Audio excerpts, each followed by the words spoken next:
Армысыздар, құрметті футбол сүйер қауым, КФФ-лік YouTube арнасында жаңа апта және жаңа аптаның дүйсенбісі біздің арнамыздың тұрақты көрермендері Қазақстан әйелдер лигасымен басталатын өте жақсы біледі. Және алғашқы ойын Астана қаласы футбол үйін жанындағы дәл осы керемет манежде біз бүгін Жеңіс пен Ақтөбе арасындағы ойынды тамашалайтын боламыз. Кеше ғана Ақтөбе мен Жеңіс арасындағы ойын тамашалаған болатынбыз. Ол енді Қазақстан премьер-лигасының ерлер арасындағы ойыны болатын.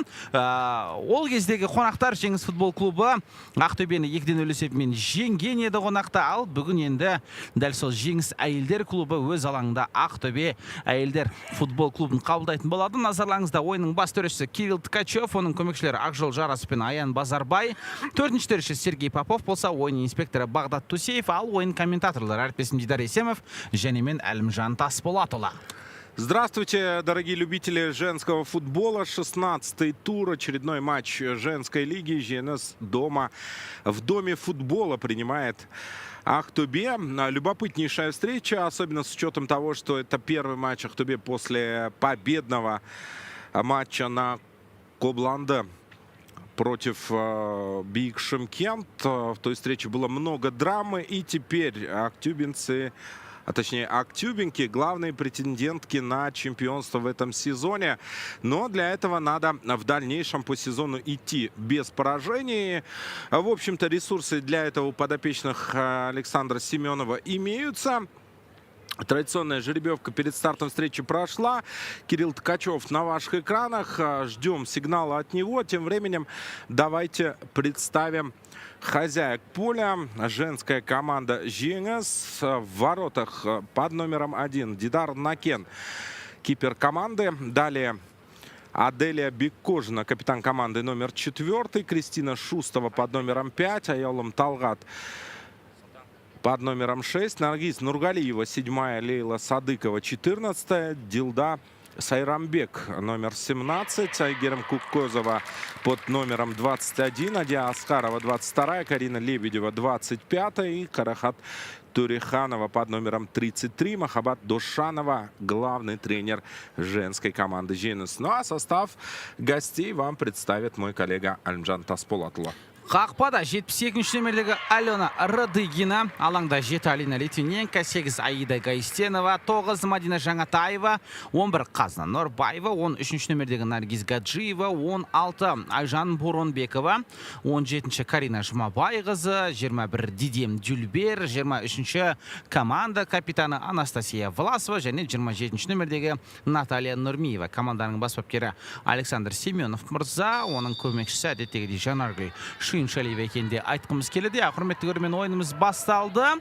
Дәл 12:00-ге жоспарланған ойын 12:00 де басталған айтқымыз келіп отыр. Бұл енді дәл болса бір дәлдіктің көрсеткіші деп айтамыз. Жеңіс бүгін ақ жейдеде болса, Ақтөбе қызыл жейдеде өнер көрсететін болады. Жеңіс өз алаңында жалпы енді бұл құрамдардың осы маусымдағы әл-ауқатына өзара кездескен ойындарына тарихқа көз жүгіртетін болсақ, Жеңіс футбол клубы, білесіздер, әйелдер футбол клубы бұрындары болмағанын осы биылдан бастап Қазақстан футбол федерациясының нұсқаулығымен бүкіл Қазақстан премьер-лигасында ерлер арасында ойнайтын клубтардың міндетті түрде әйелдер құрамасы болу керек деген жарлық шыққаннан кейін, міне қазір шабуылдан кейін әңгімемізді жалғастырамыз. Гаистенова допқа сәтсіз ойнады, пас асырам деп допты емес ауан тепкенде көретінбіз. Міне Махаббат Досжанова назарларыңызда. Жеңіс футбол клубы ашылған болатын және алғашқы ойында 5 мамыр күні Ақтөбе қаласында бұл екі ұжым бірінші рет кездескен еді өз тарихында. Және тарих есте қалатындай болды. Екі команда ішінде, біреу үшін енді керемет жеңіспен болса, екінші үшін дәл осындай мықты қарсыласпен қалай ойнау керек екені туралы тәжірибе жинағандай көрінеді. 11-0 есебімен ол ойын аяқталған болатын. Ойынның небәрі 5-ші минутында Бекқожина өз қақпасына гол соққан. Нұрбаева алғашқы таймның өзінде хет-трик жасаған. Қаражанова, Морозова, Литвиненко бір-бір голдан соқса, екінші таймда Қаражанова дубль жасаған. Нұрмиева бір гол соқса, Литвиненко дубль жасап, және соңғы голды Тропинаның да соққанын көріп отырмыз.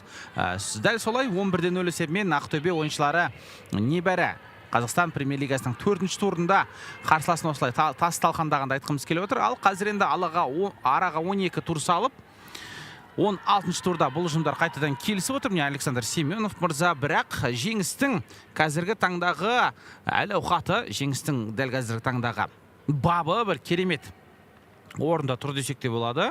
Соңғы 5 ойында бұл ұжым 5 рет жеңіске жеткен, яғни 15 ұпайдың барлығына қол жеткізген. Әрине, оның ішінде оқ жетпес, жетісу қайсар сынды командалары бар. Түсінікті, төменгі турнир кестең төменгі жағында тұрған, бірақ Елімайды қонақта және Ұлытауды өз алаңында жеңгенде айтқымыз келеді. Ұлытау соңғы ойындары дәл осы фавориттерден, өзінен жоғары тұрған командалардан ұпай алудың нағыз бір хас шебері де болып жүргенде айтқымыз келеді. Ал Ақтөбе болатын болса, соңғы турда білесіздер, нағыз биг драма шоу болды. Кезінде біз жексенбінің таңында таңғы сағат 5-6-да тұрып алып Геннадий Головкиннің биг драма шоуын көретін болсақ, бұл жолы жексенбінің кешінде Ақтөбе қаласында Қобланды Батыр стадионында Ақтөбе мен Бейік арасындағы ойында нағыз керемет ойын болды. Жалпы Қазақстан әйелдер лигасы тарихындағы рекорд қойылды.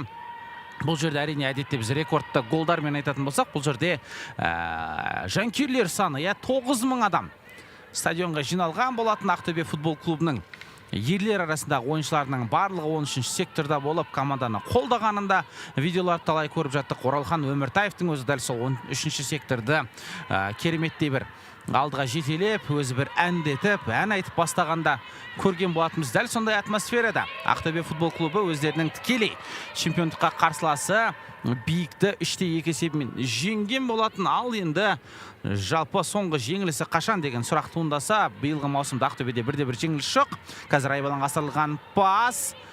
Карина Жұбабайқызына доп келді. Каринаның соққысы Шустова өз орнында. Дидар Накеннің қолынан табылды. Ақтөбеде 1-1 жеңіліс жоқ, бірақ тең нәтиже, ол тең нәтиже дәл сол Бейікпен және де өздеріңіз көріп тұрғандай басқа 13 ойынның осыған дейін ойнаған барлығын жеңген. Бұл ұжымда қазіргі таңда 40 ұпай, бірақ Бейіктен 2 ойынға кем өткізген. Егерде 2 ойынның 2-інде жеңіп жатса, онда 46 ұпай болатын айтқымыз келеді. Қазір енді жеңістің шабуылға шығуға жақын болған десек те қорғаушылар бұл жерде өте сенімді ойнады. 13-ші нөмірдегі Наргиз Гаджиева болатын. Наргиздің дәл осы қорғаныстағы әмбебап футболшы екенін білеміз. Қорғаныстың ортасында оң қапталдыда өнер көрсете алады және алаңға Алина Литвиненконы оралған айтқымыз келеді. Ерекше назар аударғымыз келеді. Алина дәл осы Гүлнара Габиелямен бірге иық тіресіп кәдімгідей бомбардирлік кестеде таласып келе жатқан болатын. Жеке отбасылық жағдайына байланысты енді өздеріңіз жақсы білесіздер, анасы өмірден қайтқанын ол туралы да эфирде біраз айтқан едік. Қалып қойды. Қазір Литвиненкода 36 гол, Габиеляда 51 гол. Гол айырмашылығы оларда 15. Тіпті енді осы бұрыштамадан кейін айтатын боламыз. Қазір Кристина Шустованың айбалаңға асырған пасы және әдеттегідей Аделя Бекхожина қақпаға соққы бағыттағы өте жақын болған, бірақ бұл жолы сәтсіз ойнады. Ну и стартовые 5 минут позади, пока на табло нули. Сегодня непростой матч будет для футболисток Ақтөбе, вне всяких сомнений. Женс набрал ход, и во второй половине чемпионата смотрится очень здорово. В 5 последних матчах астанчанки одержали 5 побед к ряду. Последнее поражение было от команды Бейік Шымкент, еще и на выезде. Ну и вот сегодня по стартовым минутам удается неплохое сопротивление оказать соперницам. Снова звучит свисток Кирилла Ткачева. Быстренько футболистки Ақтөбе разыграли этот свободный. И снова в позиционной атаке.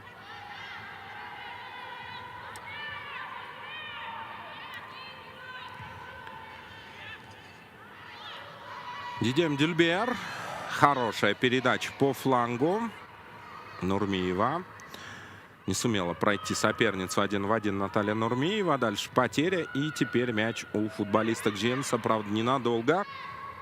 Ошиблись на своей половине. И здесь шанс у Нурмиевой. Бьет, но спасает ворота Дидар Накен. Тем не менее, давление Ақтөбе продолжается. Жұмабайқызы замахнулась, но не стала бить. Гайстенова плотно бьет Аида, но попадает в ногу Лейлы Садыковой. Ну и дальше Садыкова сама Мяч решила протащить. Ой, вот здесь какая ошибка. И снова шанс. Нурмиева. Издали под перекладину, но снова шикарно действует кипер Жеңіс. Дидар Накен сегодня уже не первый раз спасает ворота астанчан. Шикарный удар от Натальи Нурмиевой. Хотя передача изначально предназначалась не ей, но здесь удалось максимум выжать из эпизода. Хазнан Норбаева искала пасом здесь, как мне кажется, Аида Гостенову. Но в итоге случилось, как случилось. Гостенова исполняет корнер. Навес штрафную площадь. Неплохая передача. Мяч внутри штрафной. Карина Жумабайка забьет, но мимо ворот. Да, был похожий рикошет от футболистки хозяев поля. И снова корнер. На сей раз через пас разыграли. Дальше Гостенова в центр. Ошибается здесь на ровном месте Мадина Жанатаева. И в итоге контратака Жеңіс ненадолго. Все это продлилось. Дилдас Айрамбек слишком далеко от себя мяч упускает.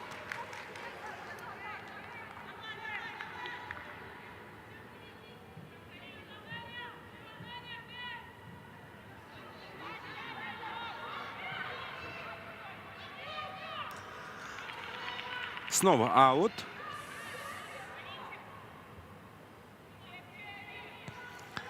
Карина Лебедева из-за боковой. Хорошая передача.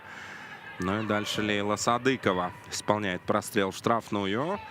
Передача адресата не нашла. Тем не менее, давление на чужой половине от футболисток Жеңіса. Еще один заброс в ту зону, где совершенно нет никого. И теперь аут от ближней бровки исполнит Мадина Жанатаева. Мадина стала главным героем встречи против Бийик Шымкент. Вышла она со скамейки запасных и дальше оформила дубль. Здорово реализовала 2 11-метровых под давлением.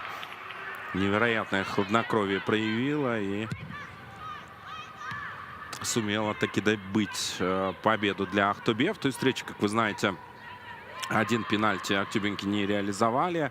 Лучший бомбардир команды Алина Литвиненко своим шансом не воспользовалась. А здесь атака. Хазнан Норбаева уже в штрафной площади. Скидка на Литвиненко. Удар.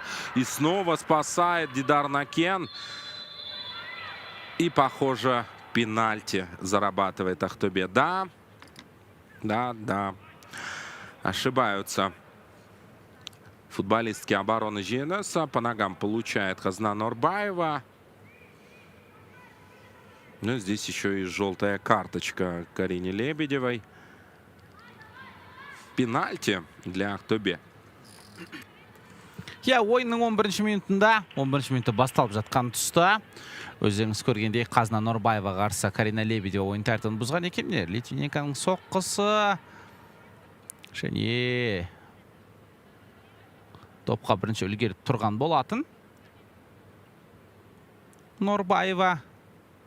Ал Карина Лебедева болса допты тебем деп енді Қазнаның аяғынан теуіп жүргенде көрдім. Енді Алина Литвиненко топ нүктеге қойды.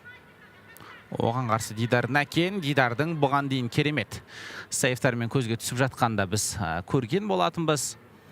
Ал енді Қазақстан әйелдер арасындағы премьер лигасының екінші сұрмергеніне қарсы Дидар Накен не жасай алатында қарап көрейік.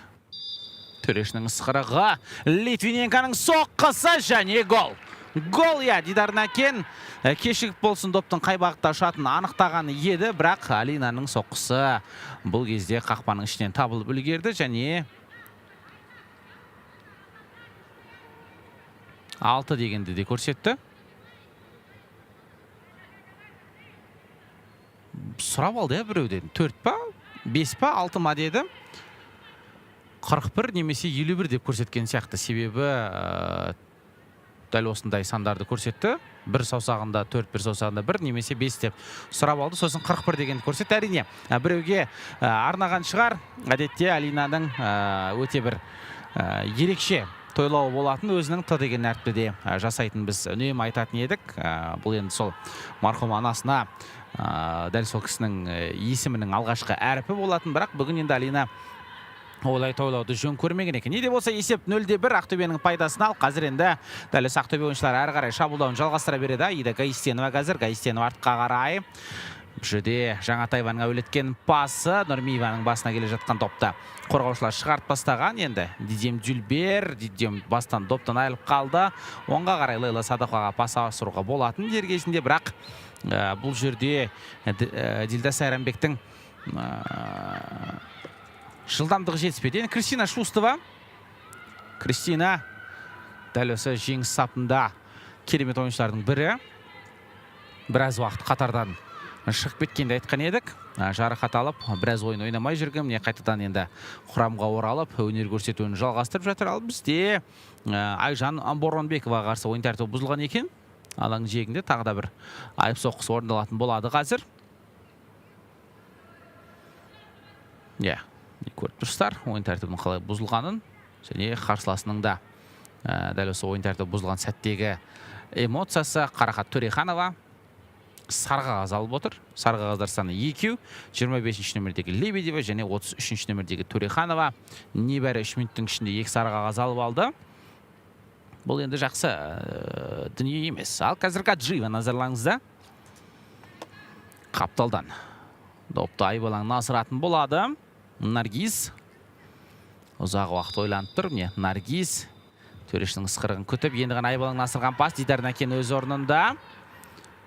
Аяулым Талғат топтан айырылып қалды. Доп қайтадан Гаджиеваның аяғына келген болатын. Гаджиева қорғаныс арқылы. Бұнда Гаистенованың қателігі, енді Лейла Садықова жылдам қарымта шабуылға шығып кете алатын мүмкіндігі. Бұл жерде ысқырық және қандай қағаз? Ең қызығы сары қағаз екен. Аида Гаистенова сары қағаз алып отыр. Егерде сәл қақпаға жақынырақ болған кезде сары қағаз емес, дәл өзінің жейдесіне ұқсас қағаз болып кетуі бек мүмкін еді, құрметті көрермен. Себебі Садықова, міне қарасаңыздар, қақпаға қарай жүгіріп бара жатқан. Бұл жерде енді ашықтан ашық ойын тәртібін бұзды. Аиданың өзі төрешіге қанша шағымданғанымен көрдіңіздер. Секіріп келіп бүйірінен қалай теуіп жіберген, және Дидар Накен жүрмінді алаңның ортасынан. Қарсыластың алаң бөлігінде, яғни бүкіл ойыншылар, дәл осы Шустовасында ойыншылардың барлығы Айбалаңда қазір гол соғуға тырысатын болады. Айбалаңның асырылған пас, және жоқ. Қақпа бос қалып кетуі мүмкін енді қазір, бірақ Радегина допты жылдам ойынға қосуды жөн көрген жоқ. Бір қызығы, құрметті көрермен, Ақтөбе қақпасына, дәл осы Қазақстан премьер-лигасында Ақтөбеден бөлек 13 клуб бар ғой. Соның 12-сі гол соғылмаған. Өз қақпасына жіберген 4 голдың 4-еуінде биіктен жіберген. Алғашқы ойында 2-2, екінші ойында 3-2 есебімен ойнаған болатын. Басқа клубтардың ешқайсысы дәл осы Ақтөбе қақпасын дәл көздемеген. Қазір Лейла Садықова, міне назарларыңызда, соққы бағыттап көрген еді. Бірақ ол соққы бір сәтті шықты деп айта алмаймыз. Енді Гаистенова орта қарай Дюльберге пас. Дидем Карина Жұмабайқызға бұл жерде неге соңына дейін жүгірмегенде түсініксіз.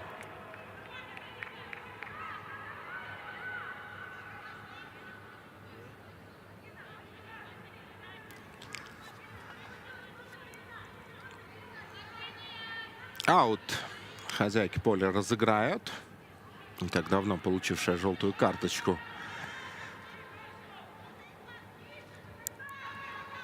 Карақат Төреханова аут разыграла, но не лучшим образом. Здесь сходу случился перехват. Тем не менее, отоборонялись столичные футболистки. Дальше перевод в центр. Они в офсайд-ли. Нет, не было поражения вне игры. Попытка убежать в контратаку, но здорово в отборе действует Жанатаева. И теперь мяч уже у футболисток Ақтөбе. Литвиненко увидела рывок. Дальше скидка в центр, штрафной, плотный удар Алины Литвиненко, но мяч пролетает выше ворот. Да, хорошая передача с фланга была от Аиды Гаистеновой. Ну и дальше здорово в подыгрыше действовала Наталья Нурмиева, выводила на ударную позицию Литвиненко. Алина ведет также борьбу в бомбардирской гонке с Гульнарой Габелия. И в связи с тем, что пропустила много игр в этом месяце, точнее в месяце прошлом, уже в июле, отстала от своей оппонентки довольно прилично. У Габелия на данный момент 51 взятие ворот. У Алины Литвиненко на данный момент 37 забитых мячей. Но, как вы знаете, у Ахтубе на 2 матча сыграно меньше, нежели у команды Биг Шымкент. Так что определенный гандикап имеется, и можно отставание подсократить. Тем более, если продолжить демонстрировать сверхрезультативность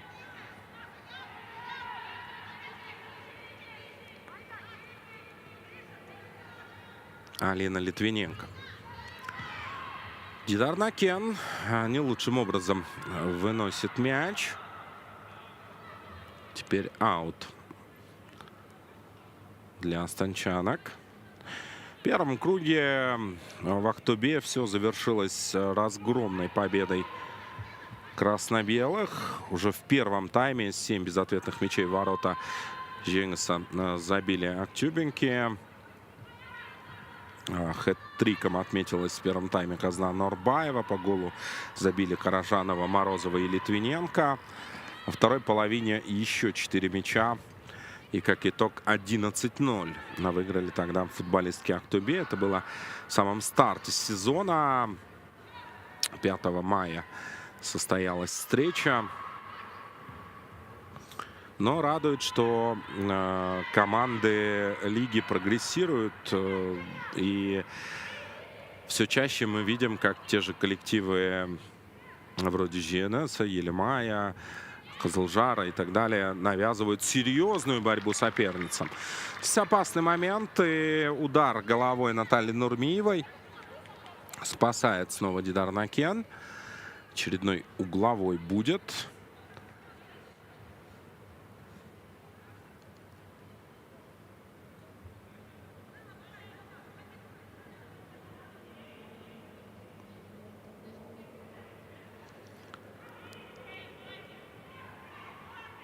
Посмотрим, что придумает с этого корнера на Ахтюбинке. Гайстенова. Хороший навес. Все проскочили мимо. Жанатаева на подборе.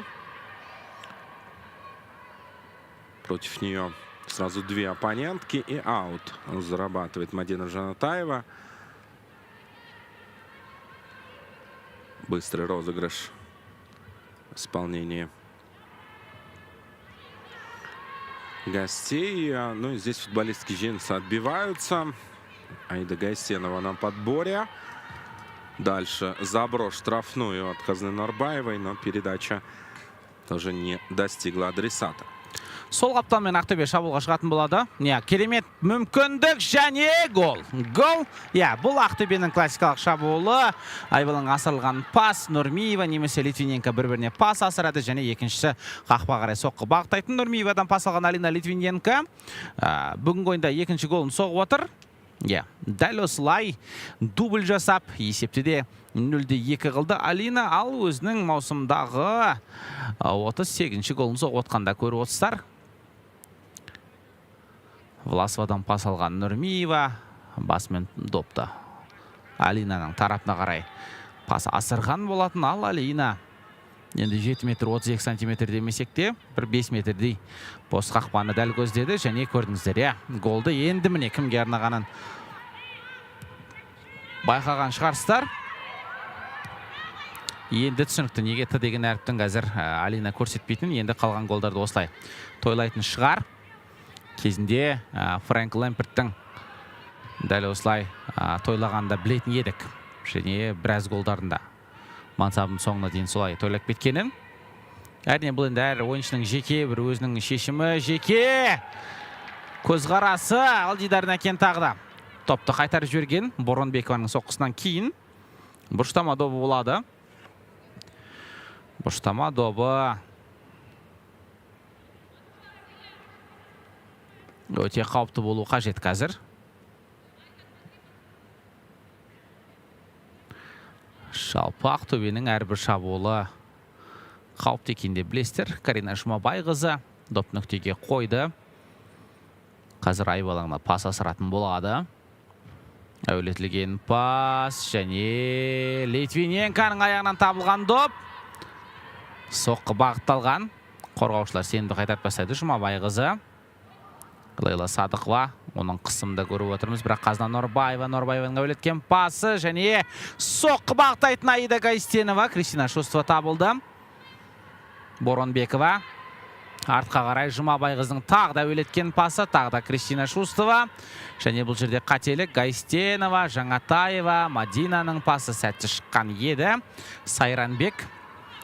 Ділдә бұл жерде допты өз айбалаңынан алысқа шығартпастан да көріп отырмыз. Жаңатаева, Гайстенова, Жаңатаева. Ақтөбе ойыншыларының пас алмасуы керемет. Карина Жұмабайқызы да алаңның ортасына қарай түсіп кеткен екен. Әдетте бұл жерде Дидем Дюльбер өнер көрсетеді, бірақ Каринаның да тіпті қорғанысқа қарай түсіп кеткенде көріп отырсыздар. Гаджиева көтерілген сияқты ғой. Оң қапталды қазір Гаджиева жүргендей көрінеді ғой болса. Жаңатаева әуелеген пас. Ал бұл жерде сәл болмағанда Наргиз Нұрғалиева өз қақпасына гол соғып жіберуге жақын болған еді, бірақ Дидар Нәкен қайтарды айтты. Дидар керемет ұшып барып нағыз қақпашының әдемі бір скиллін көрсетті. Секіріп тұрып топты бұрыштама қарай шығарып жүргенде көріп отырмыз. Енді Гаджиева топты бұрыштамадан ойынға қосатын болады.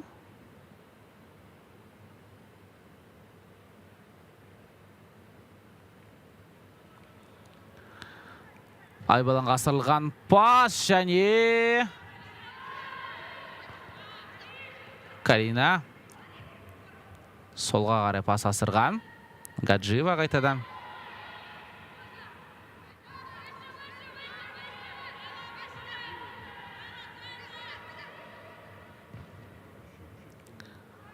Және Дидар Нәкен бірінші болып топ қол көреді.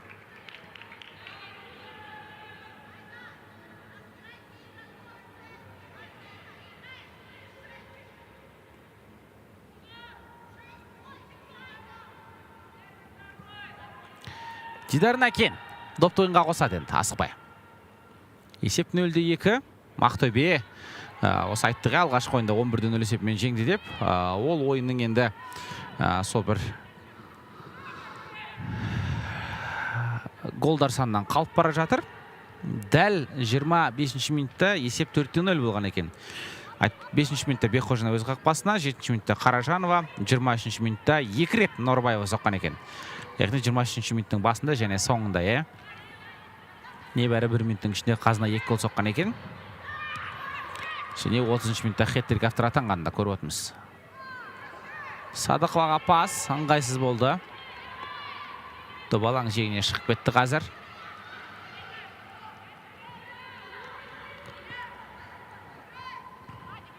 Енді Ақтөбе ойыншысы допты ойынға қосады. Гайстенова. Дюльбер. Карина Жұмабайқызы. Каринаның ортаға асырған пасы Литвиненко. Өкінішті соққа қақпадан биік кетті. Алина Литвиненко.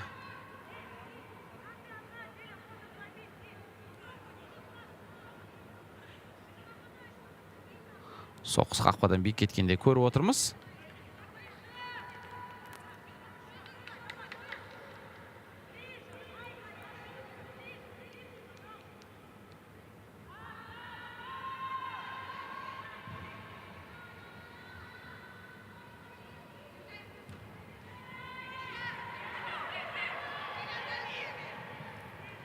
Ай-ай-ай-ай, бұл жерде қақпашының қателігін қолданып кететін мүмкіндік бар еді, бірақ Дидем Дюльбер керемет қорғаныста ойнады.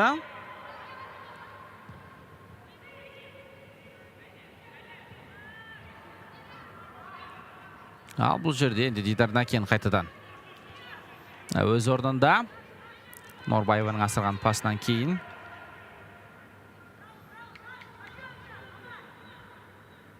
Қазынан Норбаева міне. Жартылай пас, жартылай соққы болған. Дидар допты өз бақылауында ұстады.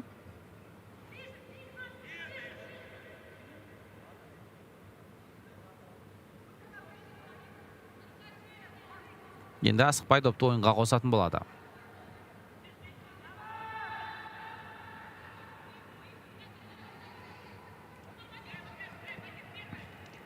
Жаңатаева, Гайсеноваға пас, Аида. Аиданың әуелеткен пасы және ойын тәртібі бұзылған екен. Алина Литвиненко ойын тәртібін бұзып жүрген. Міне кешірім сұрады. Бекқожина қарсы. Ал назарларыңызда Александр Семенов мырза, бас бапкер.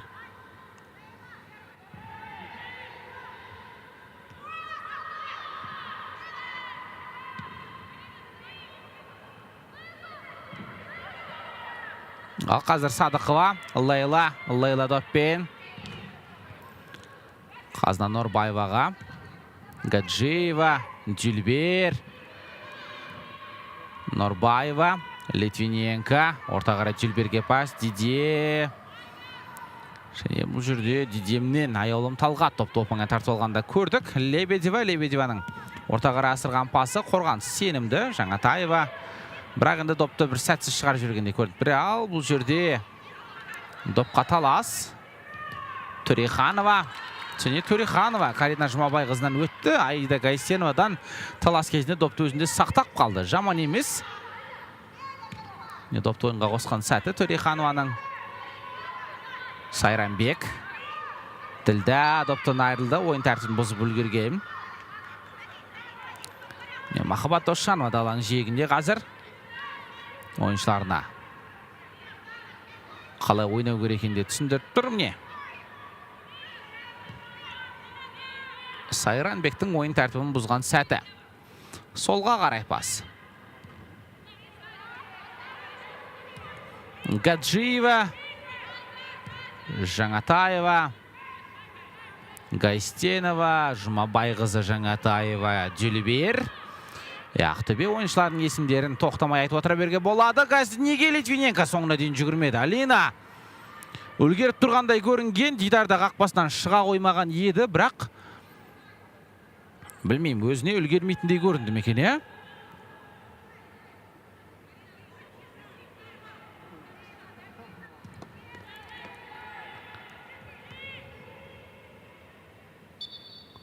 Ойын тәртібі бұзылыпты ортада. Дидем Дюльбер орнынан тұрды. Ділда Сайранбек оған көмектескенде көріп отырмыз. Енді Гаджиева. Асықпай допты ойынға қосқан сәті. Жаңатаева, Гаджиева. Норбаева допты сұрады. Норбаева допты алды. Әдемі қабылдады. Бұрынбековамен пас алмасқан сәті. Садықова. Лебедева арқылы Карина қарсыласын алды. Өткен Лейла Садықова. Бірақ енді Власовадан өте қиын. Лейланың әдетте оң қапталды әдемі бір дриблингімен, жылдамдығымен көзге түсетін білетін едік. Ал қазір Ақтөбенің тағда бір шабуылы. Аида Гайсенова, ортада Нұрмиева бар. Гайсенова сол аяғына турлады. Орта қарай пас асыруға болады. Дилдем Дюльбер. Және Алина Литвиненко тағы да соққысы сәті шыққан, бірақ бұл сәтте енді офсайд тіркелген еді. Да, в положении вне игры оказалась Алина Литвиненко в этой ситуации. Давайте еще раз на повторе рассмотрим. Гораздо ближе к чужим воротам находилась бомбардир Ақтөбе. Ну и от ворот Дидар Накен выбивает мяч. Снова выбить далековато не получилось. В итоге Кристина Шустова подбирает мяч и просит паузы Кирилл Ткачев. Непонятно, с чем это связано, честно говоря. Успел переговорить с Натальей Нурмиевой. Ну и дальше спорный мяч вновь будет возвращен футболисткам ЖНСА. Дидар Накен в руки забирает и будет выбивать уже с рук. Мяч далеко за центральную линию. На сей раз передача получилась неплохой. Ответный вынос на противоположную сторону. Но отсюда передача уходит в никуда.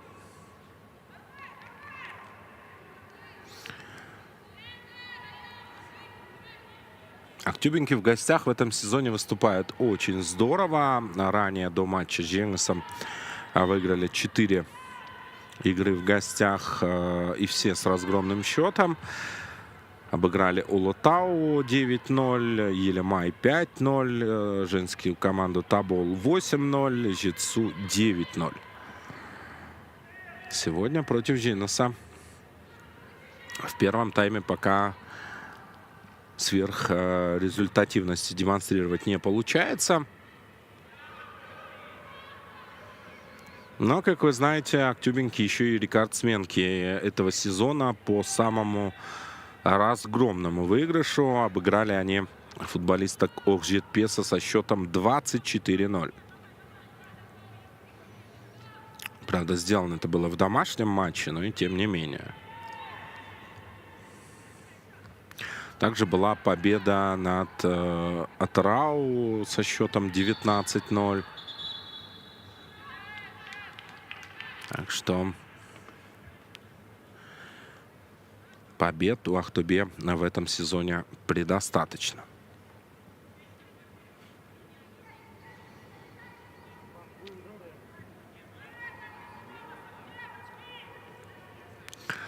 Снова пауза у нас. Требуется помощь на сей раз для Ди Аскаровой. Здесь жесткое столкновение с Хазной Нурбаевой, по всей видимости, да. Поднимается Диа. Кажется, все с ней будет в порядке. Совсем скоро на поле должна вернуться.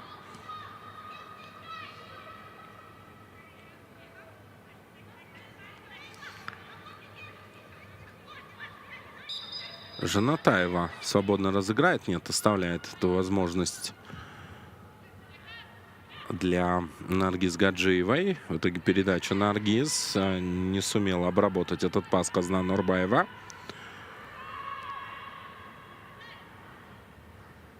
Садыкова ошибается под давлением. И в итоге нарушение правил. Снова Тайжан Бурамбековой. Возмущен Александр Семенов. Давайте еще раз посмотрим. Есть ощущение, что все-таки плечо в плечо. Вот здесь на повторе становится чуть более очевидным. Но при этом и придерживали немножко друг друга футболистки. Видимо, это не укрылось от взгляда арбитра. Лейла Садыкова на фланге. Отбирают у нее мяч коллективными усилиями. И снова на мяче футболистки Ахтубе. Хороший перевод на противоположный фланг. Жанатаева. Удается ей продвинуть мяч на Гайсенову. Есть пространство перед Аидой. Следует передача на Наталью Нурмиеву. Нурмиева на замахе уходит от Шустовой. Дальше перед ней возникает Карахат Туриханова. И вот здесь уже тяжело.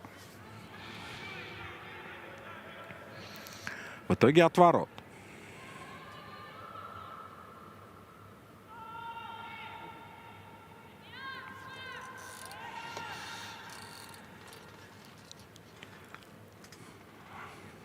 Уже не раз упомянули о том, что Женес идет на победной серии из 5 матчей к ряду.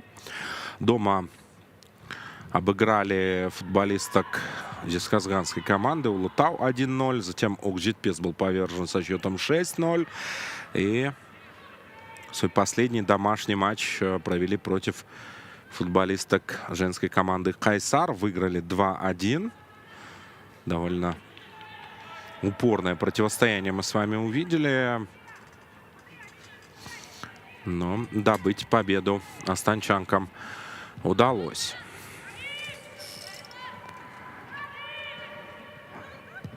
Ну и радует, что сегодня не только отсиживаются в обороне, но и стараются противопоставить какую-то контр-игру соперницам. Вот и сейчас заработали аут на чужой половине.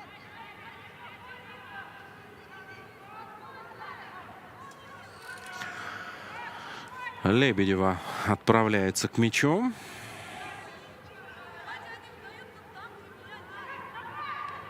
Отбрасывает Карина на Лейлу Садыкову.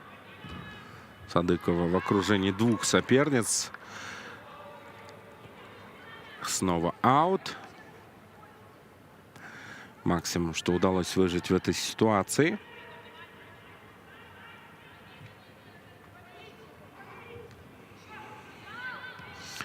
Ну и, кстати, неплохо аут разыграли. Мяч уже в штрафной. И дальше угловой будет. Здорово. Вот с углового можно попытаться что-то интересное придумать. Главное, чтобы подача была хорошая. Прямо в штрафную.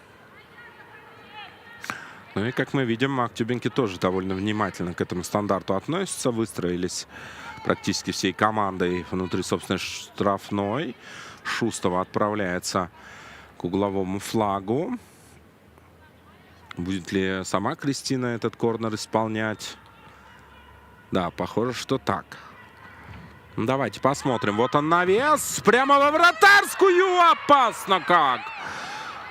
Аделя Беккожина имела отличную возможность замкнуть на дальней штанге, но ее удар проходит мимо ворот. Еще раз смотрим.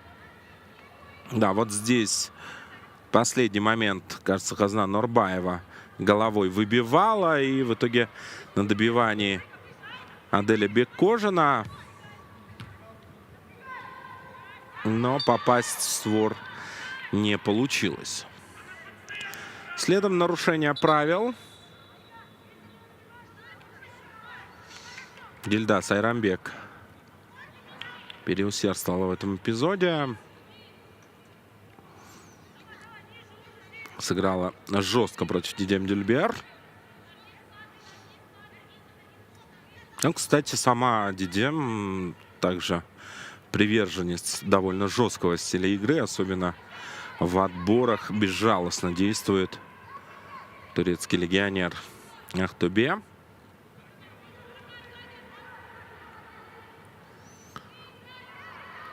Карина Жумабайхаза с мячом. Ищет варианты. В итоге подключает Жанатаева по правому флангу. Мадина исполняет навес штрафную. Здесь первая на мяче Беккожина. Снова вынос. Два 17-х номера сошлись на этом участке. Скидка на Дюльбер. Дидем сама прорывается к чужой штрафной. Прострел низом. Но справляются в этой ситуации хозяйки поля. И даже адресная передача нет. Все-таки довести мяч до Сайрамбек не получается. Снова давление от футболиста Ахтубе. Дюльбер по флангу. И в подкате великолепно действует Аделия Беккожина. Меньше 5 минут до конца. Все еще 2-0 в пользу Ахтубе.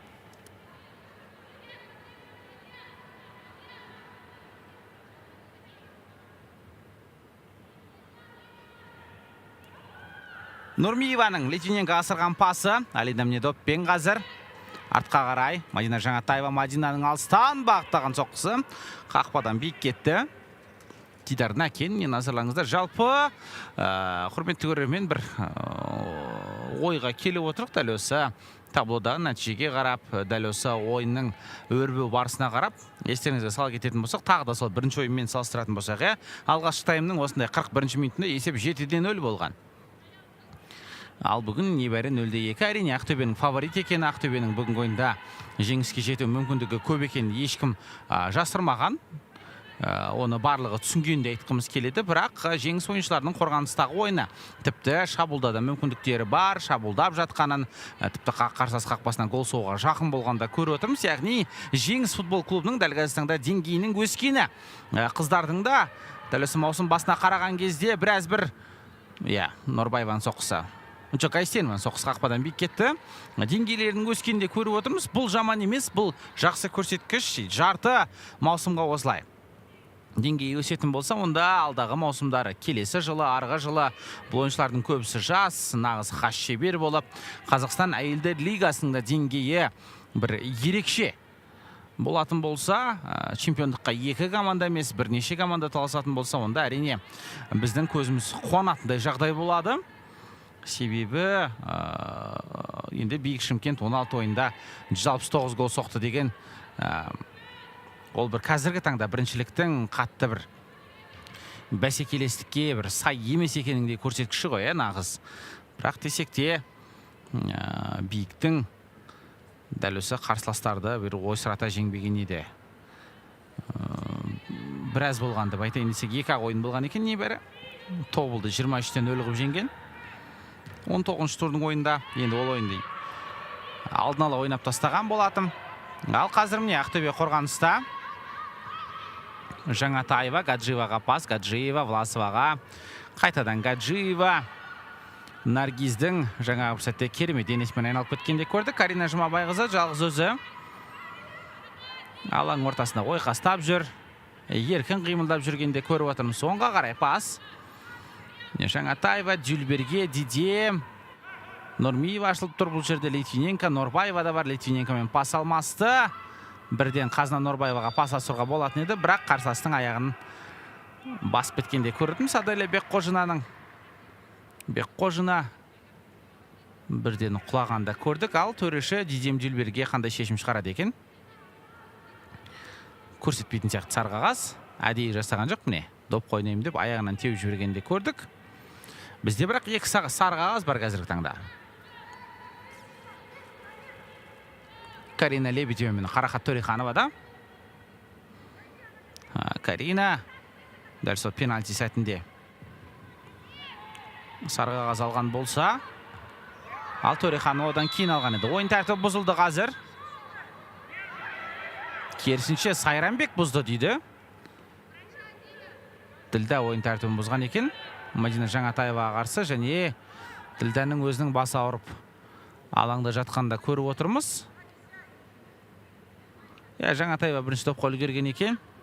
Ал Ділда Сайранбек соңынан келіп соғып жібергенде көріп отырмыз. Мұрнында қанап жатыр екен мұнда. Мадинаның ауыр соққы болғанда көрдік.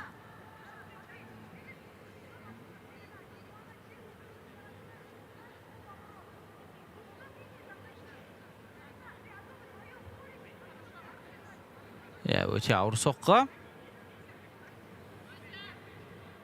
Ой. Мына ракурстан мүлдем қауіпті көрінеді екен кәдімгідей.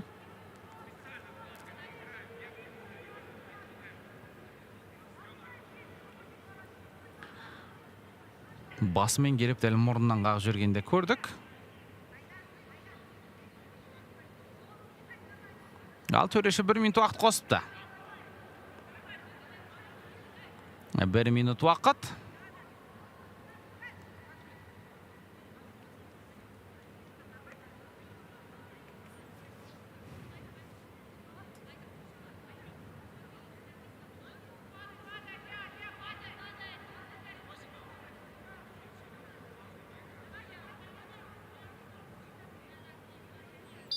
Гаджиева допты ойынға қосып берді. Карина Жұмабайқызы енді. Ал алаң жегінде Жаңатаева мен Сайранбектің қазір алаң жегінде екенде айтқымыз келеді. Аяулым Талғат қысым жасап тұр кәдімгідей. Не көрдіңіздер, әдемі қысым жасап атқандым, бірақ Жұмабайқызы опыңа ортасынан өте шықты. Литвиненко, Алина. Әдемі пас Нұрмиеваға. Нұрмиеваның соққысы бұрыштама. Адайлы Бекқожина керемет ойнады қорғаныс кезінде. Ал бізде бұрыштама доп орналады қазір.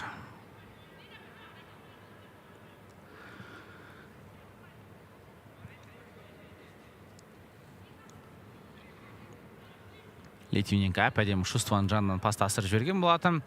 Нұрмиеваның соққысы кезінде Бекқожина аяғын тосып үлгерген. Енді Аида Гайстенова айып соққысын орындайды екен бұрыштаманы.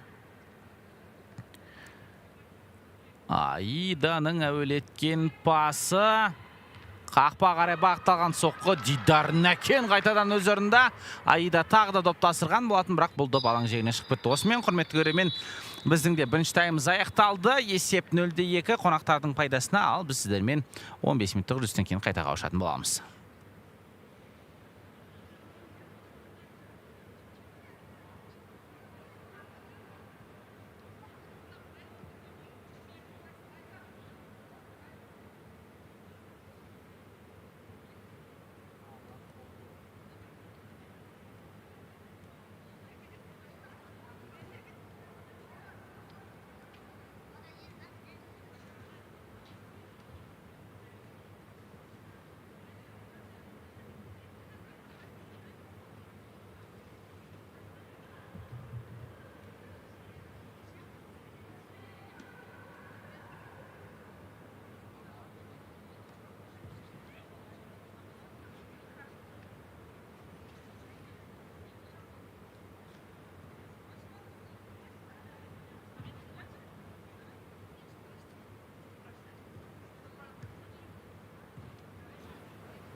Құрметті футбол сүйер қауым, 15 минут үзілістен кейін қайтадан КФФ Лиг YouTube арнасына оралып отырмыз. Естеріңізге сала кетейік, бұл Қазақстан әйелдер лигасы 16-шы тур. Жеңіс өз алаңында Ақтөбе футбол клубының қабылдап жатқанда айтқымыз келеді. Бірінші таймнан кейін есеп 0-2. Алина Литвиненко дубльдің авторы және бірден өзгерісте көріп. Қарақат Төрехананың орнына алаңға 15-ші номердегі Виктория Қайсаринова да шыққан екен. Олай болса, төрешілер алқасын таныстыра кетейік.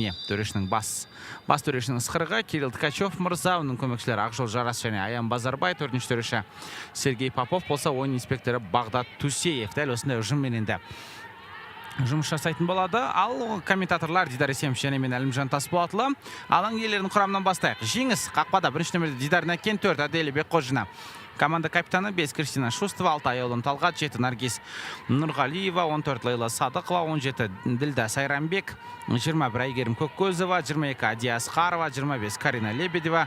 Сарғағаздың иесі бірінші таймдағы 33-ші Қарақат Төреханова, оның да сарғағаз болған. Оның орнына Виктория Қайсаринова шықты. 15-ші нөмірде команданың бас бапкері Махаббат Досжанова. Ал енді қонақтар Ақтөбе қақпада 72-ші нөмірдегі Алена Радыгина, 7 Алина Литвиненко дубльдің авторы, 8 Аида Гайстенова. Недоп қазір Алинаның аяғынан табылды. Литвиненко соққыны ұзақ уақыт көтті. Гайстенова, 9 Мадина Жаңатаева, 11 Қазына Норбаева және Карина Жұмабайқызы. 17-ші нөмірдегі екінші таймның басында есепті 3-0 қылып отыр. Ойынның 47 минутында қапталдан асырылған пасты Карина бірден қақпашының алыс бұрышына дәл көздегенде көріп отырмыз. Әдемі мүмкіндігін қолданды және міне дәл өзінің сәлемінде жолдағанын көріп отырмыз. 16 нөмірде Айжан Боранбекова, 17 Карина Жұмабайқызы, 21 Дидем Дүлбер және Наталья Нұрмиева 27. Міне дәл сол Дидем Дүлберден пас алғандай көрінеді. Әдемі пасты жоқ. Бұл пас асырған Мадина Жаңатаева, 9 нөмірдегі әдемі пасты дәл осылай голға айналдыра білген Карина Жұмабайқызы. 17-ші нөмірдегі ойыншы бүгінгі ойындағы өзінің алғашқы голын, командасының 3-ші голын соғып атқанда айтқымыз келеді. Бұл ұжымдар арасындағы алғашқы ойында Карина голмен көзге түспеген. Ал ойынның 47 минутында небәрі есепті 3-0 қылғанда көріп отырмыз.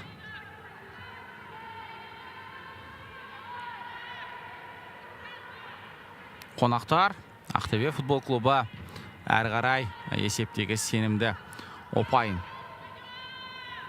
бүгінгі алып кетуге жақын және есепте де сенімді үстемділігін жасап тұр.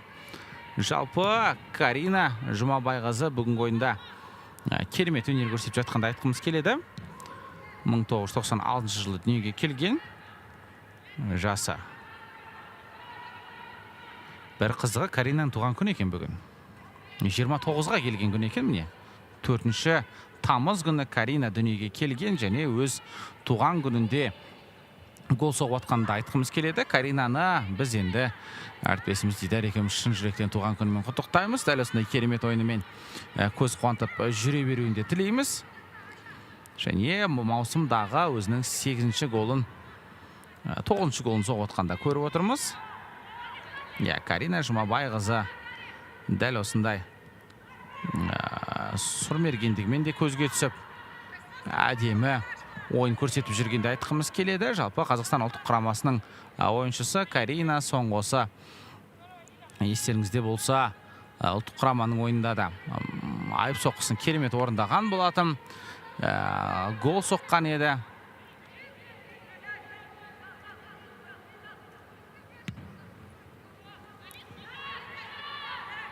Соңғы ойын Люксембургпен естеріңізде Алматы қаласында орталық стадионда 1-0 есебімен жеңіліп қалған болатынбыз.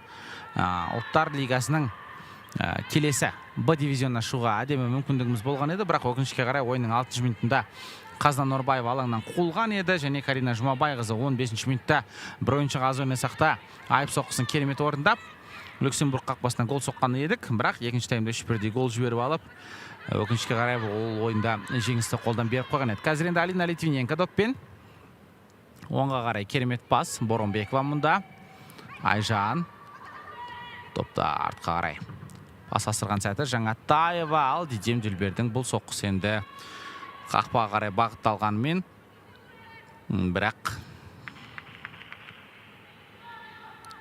дәл. Қақпашыға қарай жете қойған жоқ. Карина Жұмабайқызы дәл осылай. Өзінің туған күніне әдемі сыйлық жасағанда біз айтқан болатынбыз. Ойын тәртібі бұзылды қазір. Мадина Жаңатаева ойын тәртібін бұзған. Юнинантта көріп отырмыз біз. 13 нөмірде ойыншы алаңға шыққан екен Елизавета. Яғни жеңіс сапында 2 өзгеріс болды ғой. Біз бұл өзгерісті бізде жалпы режиссерларда барлығы жіберіп алғандай көріндік. Елизавета Юнина Ділда Сайранбектің орнына шыққан екен. Яғни бір емес 2 өзгеріс орын алған екен. 13 нөмірдегі ойыншыны бірден көріп отырмыз. Ал қазір Мадина Жаңатаева допты алдыға асырды. Нұрмиева мұнда Дүлберге пас жеткізген. Дүлбер допқа таласып, допты жеңіп шыға алмады. Садықова Юнинаға пас, бірақ Елизавета бұл допты тоқтата алмады. Өз ұрқына көндірмеді. Лайв кестеде Ақтөбе екінші орында тұр қазір. 15 ойыннан кейін 43 ұпай, бірінші орында тұрған Бейік пен ұпай теңесті, бірақ Ақтөбеде бір ойын бар әлде. Ойналмаған. Бейікте ойындар саны 16. Және Бейік бүгін сағат 16. 18:00-де, кешкі сағат 6-да қонақта Ұлытаумен ойнайтын болады. Жалпы бір күнтізбенді айта кететін болсақ, 14:00-де Тобыл мен Қайрат арасындағы ойын, 17:00-де 2-1 ойын Елімай мен Астана, Жетісу мен Томирис Тұрам, 18:00-де Ұлытау мен Бейік болса, 20:00-де Қайсар мен Атырау арасындағы ойын. Жалпы сонымен дәл осы Қазақстан әйелдер лигасының 16-шы туры өз соңына жететін болады барлық ойындар. Бүгін ойналады дейін десек, ертеңге қалған бір ойын бар. Оны естен шығармау керекпіз. Оқжетпес пен Қызылжар арасындағы ойын ертең, яғни 5 тамыз күні сағат 16:00-де ойналатын болады. Ол ойынды да міндетті түрде біздің КФФ Лиг YouTube арнамыздан тамашалай аласыздар. Және Қызылжар ол ойының енді қазіргі таңда фавориті болып тұр, бірақ Қызылжардың соңғы ойындарына да келетін болсақ, бұл ұжым қатты бір сенімді ойын өрнегін көрсетіп жатқан жоқ. Соңғы 6 ойында 4 рет жеңіліп, 2 рет жеңіске жеткен. Елімайда соңғы турда 1-0 есеппен жеңгенде білеміз. Ал міне алаң жегінде бүкіл қызық болып тұр. Махаббат Досжанова орнынан тұрып, жалпы команданың дәл осы басқаруын жалғастырып жатса, ал оның қарсыласы Семенов мырза да өз ойыншыларына қалай ойнау керек екенін түсіндіріп тұр. Айып соққысы орын алды қазір. Жеңіс. Бұл айып соққысын орындайды Бекқожина доптың жанында, бірақ әдетте Шустова, бұндай сәттерде пас асыратын еді. Бекқожина айып алаң ішінде ол қауіпті ойыншы.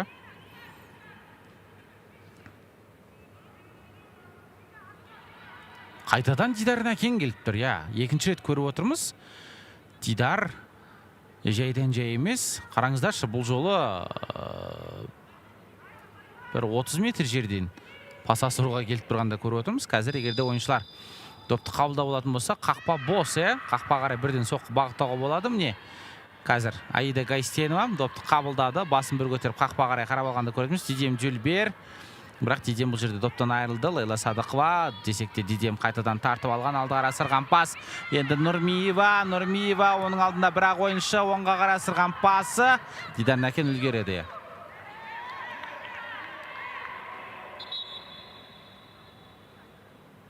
Сықырық шалында.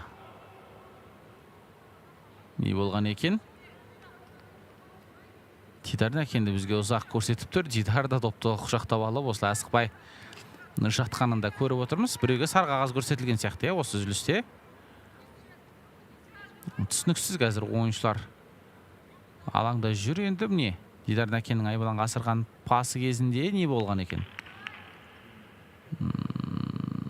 Ойын тәртібі бұзылғандай көрінген екен. Юнин алаңда жатыр екен. Жарақат алып қалған. Соңғы сәтте қолын қайырып алғанда көріп отырмыз Елизаветаның. Ал енді Кирилл Ткачев Допты Дидар Некеннен қабыл алып, қайтадан өзіне қайтарып берді. Дидар асықпай. Допты ойынға қосады. Міне. Алды қарай асырған пасы. Қазына Норбаева, Қазына артқа қарай Власова, Власованың әуелетіп асырып берген пасы Нұрмиеваның жолына. Бірақ Кристина Шустова бұл жерден табылып допты шығарып бастаған. Қазына әдемі өз жолына тастап алды допты. Оңға қарай асырылған пас. Мадина Жаңатаеваның кезекті бір пасы тағы да қорғаушылардың аяғынан табылды. Диджем Жүлбердің алыстан бағыттаған соққысы қақпаға жетпейді. Қазына Норбаева, ойын тәртібі бұзылды. Айып соққысы орын алады қазір. Қазынаға қарсы екінші рет Карина Лебедева ойын тәртібін бұзып отыр. Алғашында пенальти қойылған болса, бұл жерде енді айып соққысы, себебі фол айып алаңға дейін жасалынған еді. Міне тізесімен келіп қағып жіберген екен.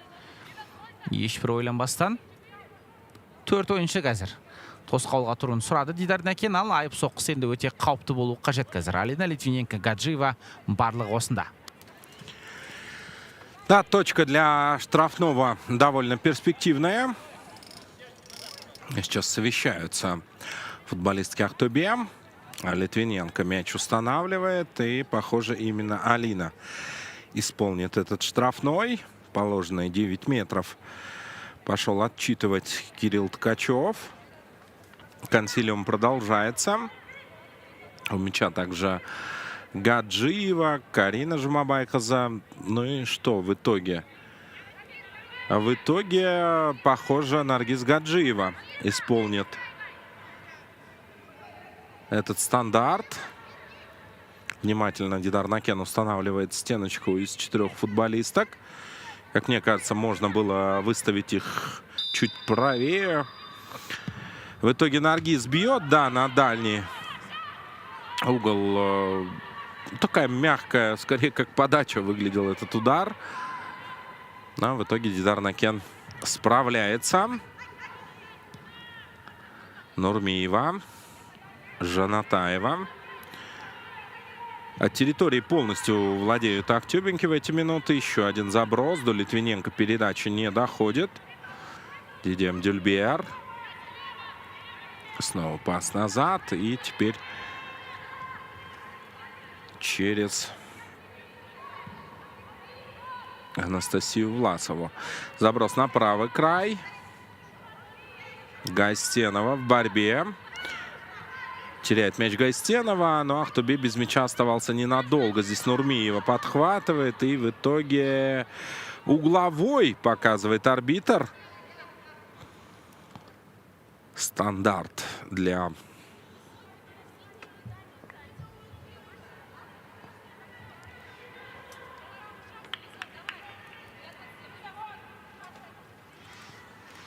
футболиста Актобе. Посмотрим, как этот корнер сумеют разыграть.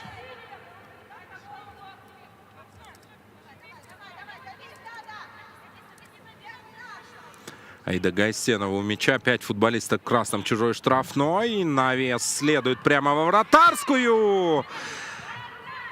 Дотягивается до мяча Власова, но акцентированного удара исполнить не вышло.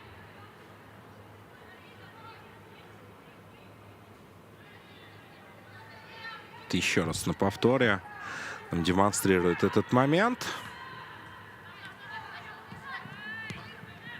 Там чуть ранее Аделя Бекхожина до мяча докоснулась, и именно поэтому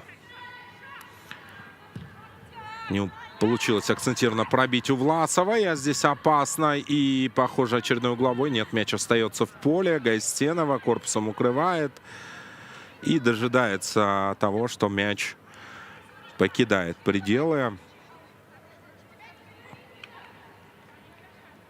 Снова будет угловой для футболиста Актобе.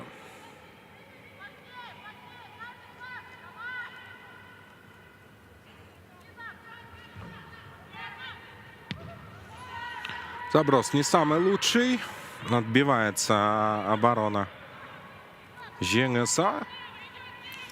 Попытка выбежать в контратаку не удалась. Гаджиева налево. Здесь Власова. Вновь передачу назад в направлении центрального защитника. Наргиза Гаджиева решается отдать передачу на Алену Радыгину. Сегодня, кстати, про Алену мы практически не вспоминаем. В этом матче совсем мало подходов у футболисток Женеса чужим воротам. Лишь один удар за весь матч нанесли, да и тот мимо. Для сравнения, у Ахтубе 24 удара, из них 11 в створ, 7 угловых сумели поднять футболистки красно-белых, 2 у футболисток Женеса. Ну и пока единственный показатель, по которому Женес опережает соперниц, это нарушение. 9 против 8. По желтым карточкам также 2-1. В кавычках в пользу хозяек поля. Дидар Накен. Вот кого мы упоминаем практически каждую минуту. Снова выбивает мяч в центр кипер Женеса Нурмиева. Дальше на Гайстенову. И да, аккуратненько мяч останавливает. Заброс штрафную. До Литвиненко передача не дошла. Дюльбер. Еще один заброс. Скидка хорошая. И Литвиненко перед воротами. Удалось Дидар Накен обыграть. А вот дальше в пустые не успевает перевести мяч Алина Литвиненко. Дальний удар. Мяч попадает, похоже, в руку Алене Литвиненко. Да, и берет паузу рефери. Там надо будет оказать помощь Алене. Лежит она на газоне. Нужна помощь доктора. Пауза у нас. Вот такой дальний удар. Да, мяч отскакивает именно в руку Литвиненко. Так что все правильно рефери рассудил. Сегодня стартовали мы с этой встречи. Дальше в 16:00 по времени Астаны матч довольно интересный между женскими командами Тобола и Кайрата. В 17:00 сегодня состоится сразу два матча. Елимай Астана и Житсу Тамирис Туран. 18:00 суперматч Улутау против Биг Шымкент. И завершится игровой день в 20:00. Кайсар сыграет дома против Атырау. Завтра еще один матч женской лиги. Окжетпес Кызылжар также в 16:00 по времени Астаны. Следите за всеми играми на YouTube-канале КФФ Лиг. Подписывайтесь. И будет очень интересно, вне всяких сомнений.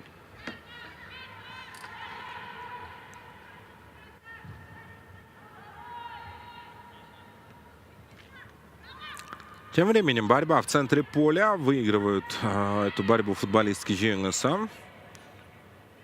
По флангу попытка прорваться. Попытка неудачная. И снова пытается Карина Лебедева. Здесь пустила мяч вперед, но сама же не успевает. В итоге отложенный фол свистит рефери. И бежал кому-то показывать желтую карточку. Неужели Лили Садыковой? Да, похоже на то. А у нас тем временем замена в составе Женеса. Айгерем Кокозова поле покинет. Вместо нее Томирис Алпас под 95-м номером.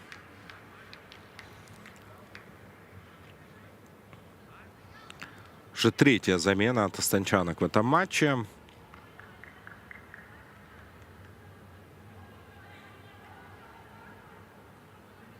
Ранее Виктория Кайсаринова и Елизавета Иунина на поле появились.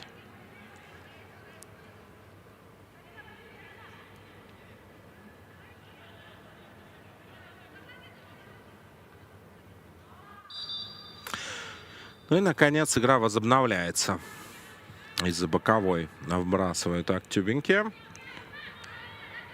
Норбаева. Скидка назад. Ой, как здорово на перехвате действует Лейла Садыкова. Дальше передача слишком сильная. Не сумела Диаскарова под эту передачу подстроиться.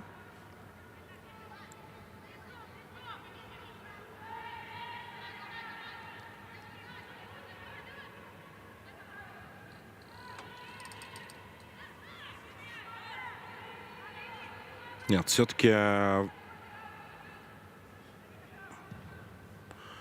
от ворот выбивается мяч. Дальше в борьбу.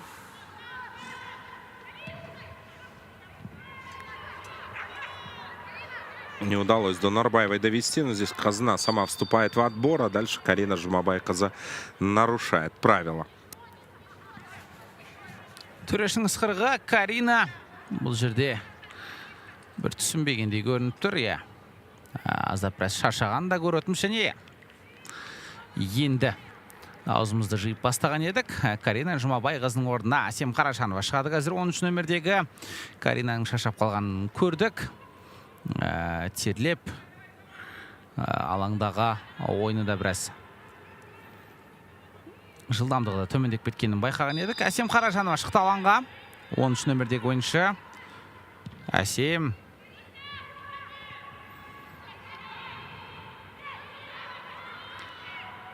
Дәл сол Каринаның жасаған тірлігін Әсемде жасай алатында. Келеді, алаңның ортасында жылдамдық бере алады. Жақсы пас асыра алатында. Керек болса соққы да бақтай алатынбыз айтқымыз келеді.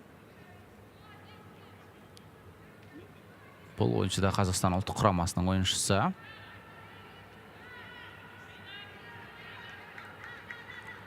Ал қазір енді 60.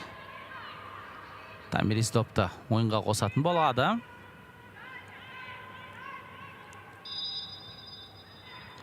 Алпыстың Айбаланға асырған пасы.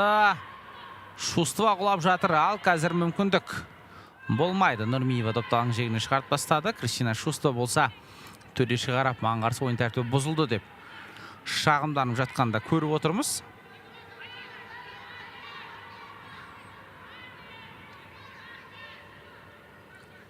Карина Лебедева допты ауттан ойынға қосатын сәт қазір. Лейла Садықова, оң қарсы Валасова және Анастасия ешқандай мүмкіндік қалдырмады Лейлаға. Допты алаң жиегіне денесімен жауып шығарт бастағанда көрдік. Анастасия асықпай Алена Радыгинаның допты ойынға қосқанын күтеді. Радыгина Гаджиеваға асырған пас.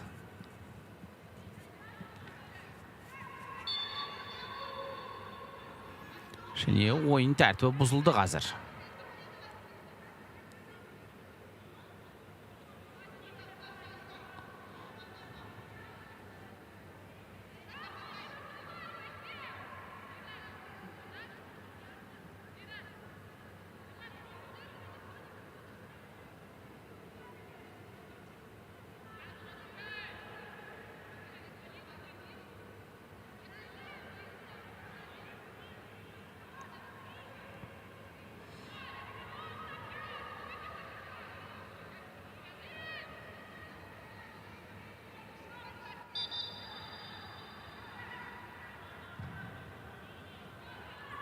Әуелетілген пас.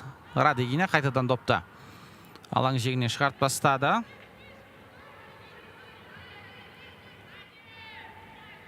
Алена допты қаз нүктеге қойып ойынға қосатын болады. Гаджиева солға қарай Норбаеваға пас. Қазна Қаражановаға. Және Қазна Норбаева доппен Дюльбер доптан алып қалған болатын. Десекте доппен Нұрмиеваға келіп табылды. Боромбекова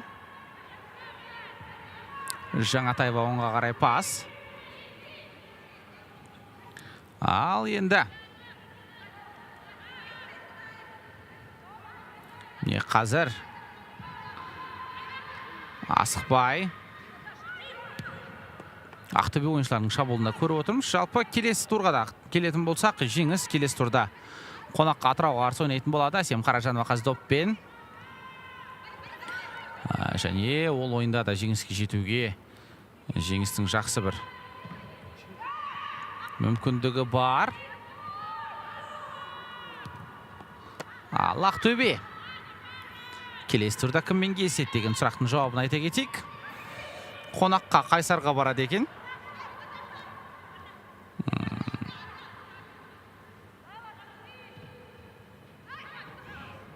Және бір қызығы, ол ойын небәрі 3 күннен кейін өтетін болады. 7-сіне, яғни 7 мамыр күні Ақтөбе Қайсар футбол клубына қарсы ойнайтын болады. Мүмкін дәл осы Астанадан Ақтөбеге емес Қызылордаға ұшып кететін шығар. Яғни соңғы бір аптаның ішінде бүгіннен санаған кезде 3 ойнайды. 4 күніне жеңіспен ойнап жатыр. 7 күні Қайсармен және 11 күні Ұлытауға қарсы өз алаңында ойнайды. Норбаева. Дюльберге пас. Допты шығарып тастады. Лебедева допқа үлгермейді.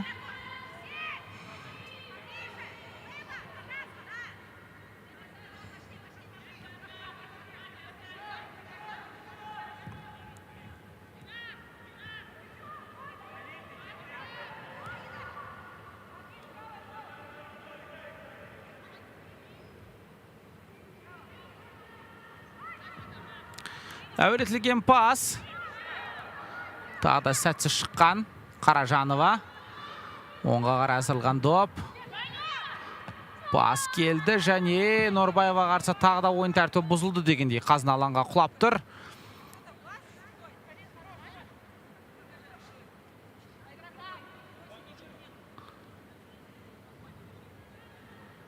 Бетінен соққы бағытталып кеткендей.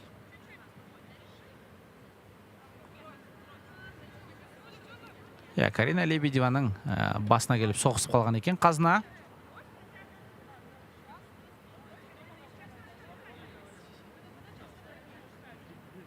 Дәрігерлер бірден көмек көрсетіп тұр.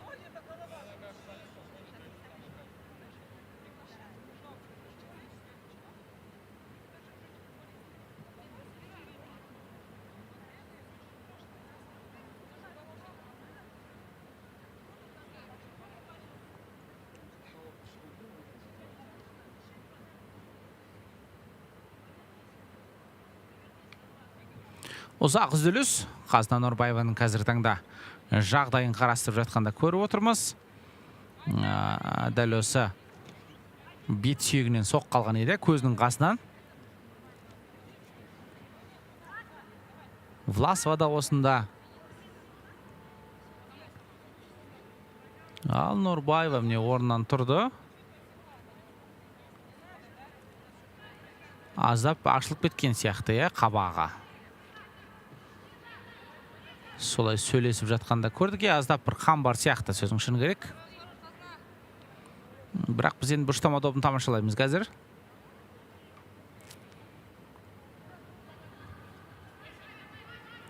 Власова келді Айбаланға. Нұрмиева осында. Жаңатаева да. Ал Дидем Дюльбер қателеспесек пас тасыратындай көрініп тұр. Әлде Гаджиева ма? Жоқ, Гаджиева екен. Әуелетілген пас. Және соққы бағытталды. Литвиненко маңдайшаға тигізген пенальти. Емес екен, Нұрмиеваның қолына доп тиіпті. Оған дейін қорғаушының қолына тигендей көрінген еді. Өзгеріс орналады екен қазір. Литвиненконың жаңағы бір жойқын соққысы маңдайшаға қалай тарс ете қалғандай көрдіңіздер,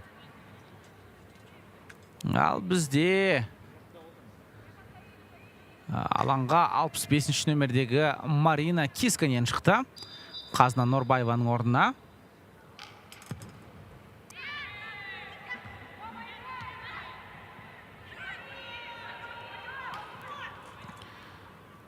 Және орта қарай пас Гайстеноваға.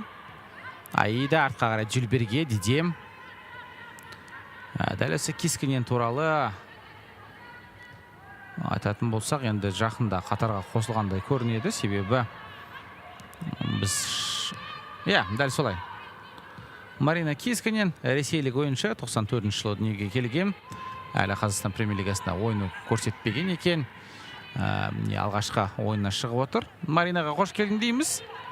Және дәл осы командаға жайдан жай емес, Еврокубоктық маусымда Қазақстан премьер-лигасының әрі қарай жалғасында Ақтөбеге көмектеседі деген ойдамыз. Ал Дидем Дюльбердің алыстаған бағыттан соққысы ешқандай нәтиже берген жоқ. Ойнатып жіберу керек еді Дидем. Қазына Норбай болса әлі де алаң жиегінде аздап қабағын жарып алғанын көрдік. Және небәрі 3 күннен кейінгі ойынға, Қазына ойынға қатысады ма екен, әлде қатыспайды ма екен, бұл енді үлкен сұрақтың жауабын сол ойын жақындаған күні анықтайтын боламыз.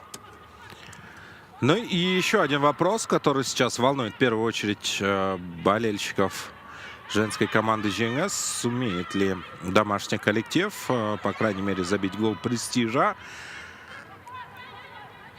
Пока, честно говоря, не шибко получается. Навес. Штрафную площадь. А что здесь? Положение вне игры у Натальи Нурмиевой.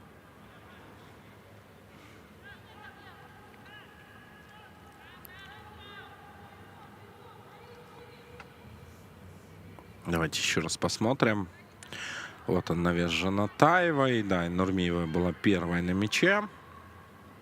Мне кажется, в момент передачи находилась ближе к чужим воротам. Нам тем временем Казана Нурбаева вновь показывают. Обвязали ей голову полностью.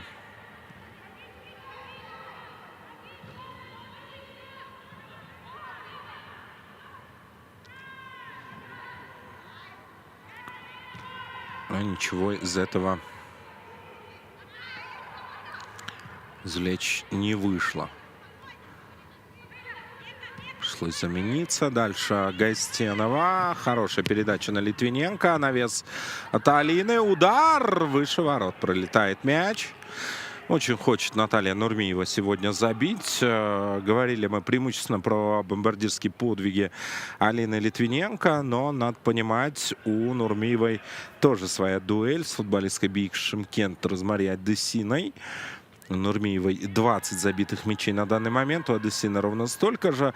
Столько же у еще одной нападающей БИК Шымкент Блессинг Кенни Оволаби. А на 6-й строчке Анеля Мамырова из женской команды Елемай.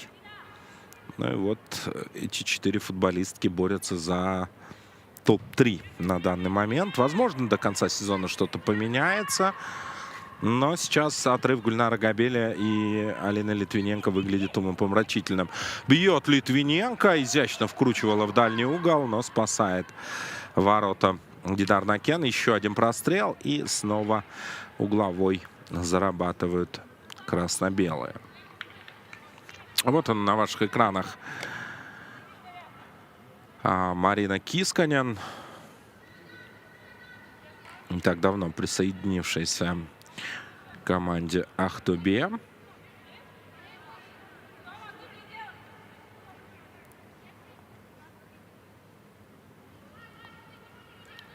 Марине 31 год. И несмотря на то, что всего 3-ю встречу проводит она в составе красно-белых, уже успела отличиться голом. Это было в дебютном матче против Житсу. Забила она гол.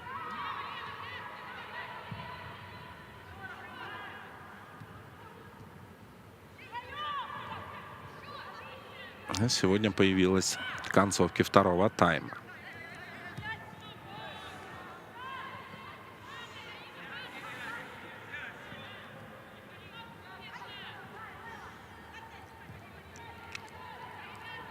С мячом снова Тюбинке. Каражанова. Обыгралась Литвиненко, Сям Каражанова. Да, дальше направо. Кисканен. Успевает Марина к мячу. Оставляет его в поле. Здорово разворачивается. Дальше прострел и очередной угловой. Что у нас уже по количеству корнеров-то? 11-й угловой зарабатывают футболистки Ахтубе.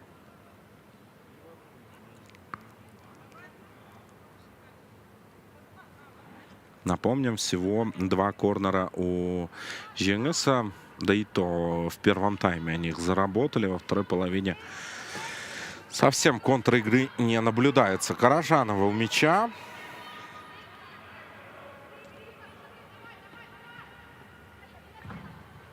Навес прямо во вратарскую. Снова Дидар Накен здорово действует. Здесь попытка пробить через себя, но попытка от Кисканин тоже неудачная. Замены в составе Жеңіса и еще 2. Вместо Ади Аскаровой, кажется, Айзире Мураджан на поле выйдет.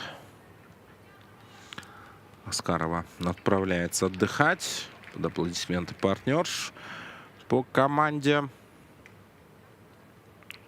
Выходит Мураджан. Ну и следом Ахтотау Бекер.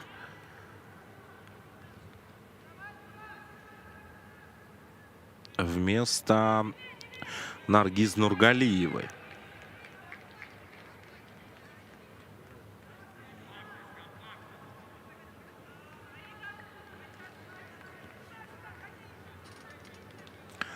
Таким образом, все 5 замен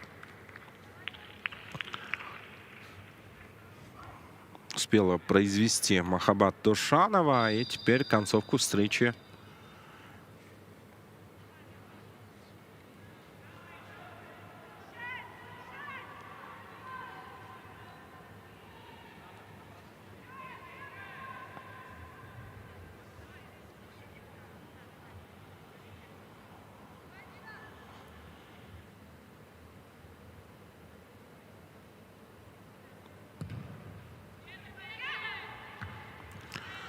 будут проводить в этом составе.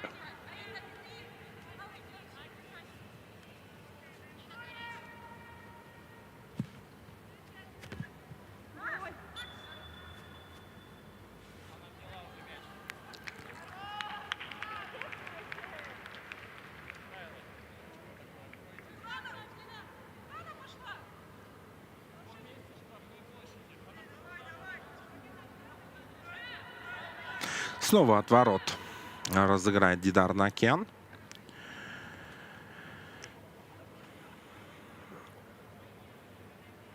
Да, в ситуации, если сегодня одержит победу Ахтубе, то в турнирной таблице сравняются они с Бийик Шымкент по количеству набранных очков. Ой-ой-ой, какой жесткий стык здесь. Только-только выйдя со скамейки запасных, сразу же желтую карточку получает Айзире Мураджан. Ну и судя по тому вскрику, который был от Наргиз Гаджиевой, стык был действительно очень болезненный. Так вот, Ахтубе сравняется в турнирной таблице с Бийик Шымкент, но по разнице забитых пропущенных Бийик пока повыше. Плюс сегодня футболисты из Шымкента сыграют против Улутау. Тоже довольно интересный матч. Но по потерянным, как вы знаете, Ахтубе первые. И для того, чтобы оформить чемпионство, им остаток дистанции нужно пройти без потерь. Не дать возможность своим оппоненткам из Шымкента их нагнать. Следующий матч для Ахтубе будет совсем скоро, уже через 3 дня. Сыграют они на выезде против Хазлардинского Кайсара, затем домашний матч против Улутау. В конце августа, как вы знаете, будет у Ахтубе еще и матч в рамках квалификации Лиги чемпионов. Сыграют против итальянской Ромы. Так что август для актюбинок предстоит очень и очень насыщенный. Еще 4 матча в женской лиге плюс Лига чемпионов.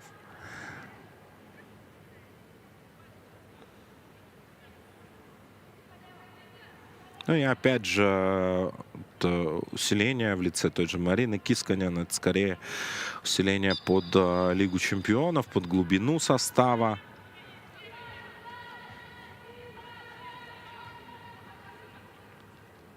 В этом смысле Актюбинкам эту дистанцию надо идти очень уверенно, так что привыкли мы к тому, что обычно на разгромный счет и много забитых мячей в исполнении красно-белых, но сегодня и соперник непростой, соперник, находящийся в хорошей форме, ну и, наверное, распыляться тоже не шибко стоит, учитывая плотность календаря. Гайстенова на Каражанову, дальше прострел и мяч уходит за боковую.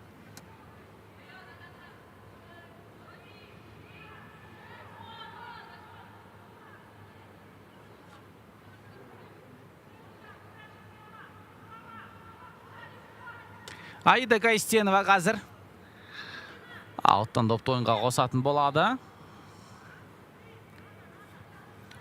Аиданың асырған пасы Нұрмиева, Наталья артқа қарай, Власова мұнда.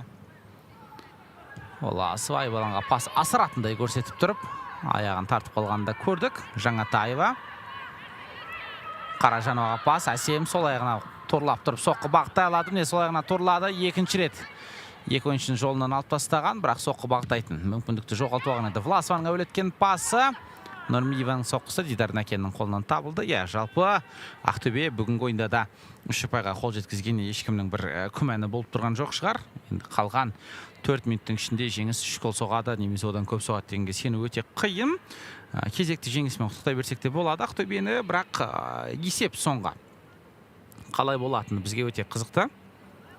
Қазір 0-3 жеңіс шынымен де бүгін бір гол соғатындай мүмкіндік жасады. Негізінде біз бұған дейінгі Ақтөбеге қарсы басқа ұжымдардың, басқа командалардың өткізіп жеткен ойындарына қарайтын болсақ, бұлай жеңіс сияқты енді сенімді шабуылдамайды.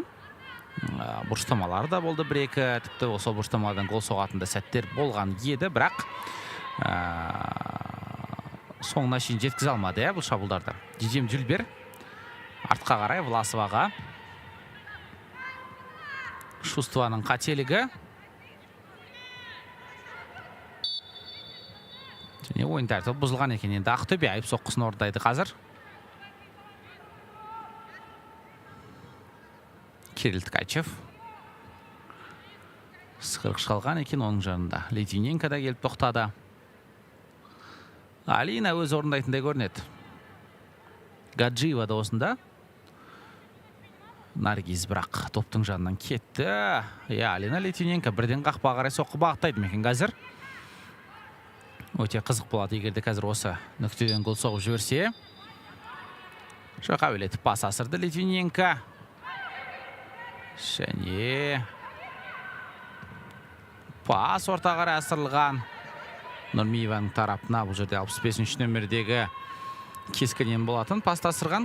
Бірақ Маринаның пасы сәтті шықты. Жаңатаева.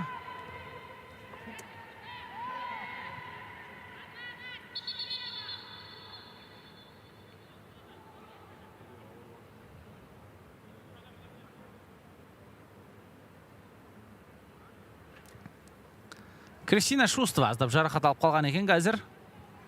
Дәрігерлердің көмегі қажет дейді. Демалуы міне көрдіңіздер, қиын болып тұрғанын. Доп дәл осы өкпе тұсына кеп тигендей. Бірақ Кристина орнынан тұрды. Дәрігерлер келем дегенше алаң жегіне шығуын бірден сұраған болатын төреші. Ал енді ойынымыз жалғасады біздің. Гаджиева, Власова екеуі ақылдасып тұрғанда көрдік, және Гаджиеваның оң аяғындағы татуировкасына қарайтын болсақ, Ливерпуль футбол клубының дәл осы құсына, Феникске қатты ұқсап кетті. Мүмкін Ливерпульдің жанкүйері шығар, ол туралы енді сөздің шын керек бізде ақпарат жоқ. Гаджиеваның қай футбол клубқа жанкүйер екені туралы бірден сіздерге қазір айтып бере алмаймыз. Садықова.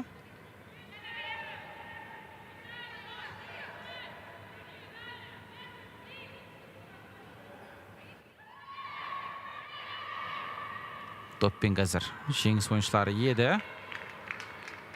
Алаң жегінен ауттан ойынға қосатын болады қазір.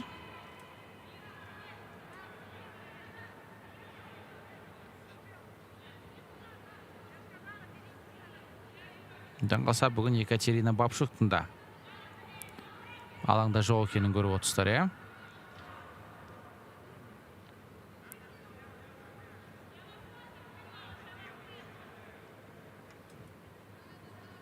Иә, дәл солай. Ливерпуль футбол клубының бұл жерде Фениксі екен, ал бізде ойын аяқталды, құрметті көрермен. Есеп 0-3. Ақтөбе футбол клубы қонақта сенімді жеңіске жетті, және осы эфир барысында Дарсел Гаджиеваның Ливерпульдің жанкүйері екенін анықтаған болатынбыз. Бұл ойын тамашалап, комментаторлық қызмет еткен әріптесім Дидар Есемов және мен Әлімжан Тасболатұлы. Келесі кездескенше сау саламатта болыңыздар.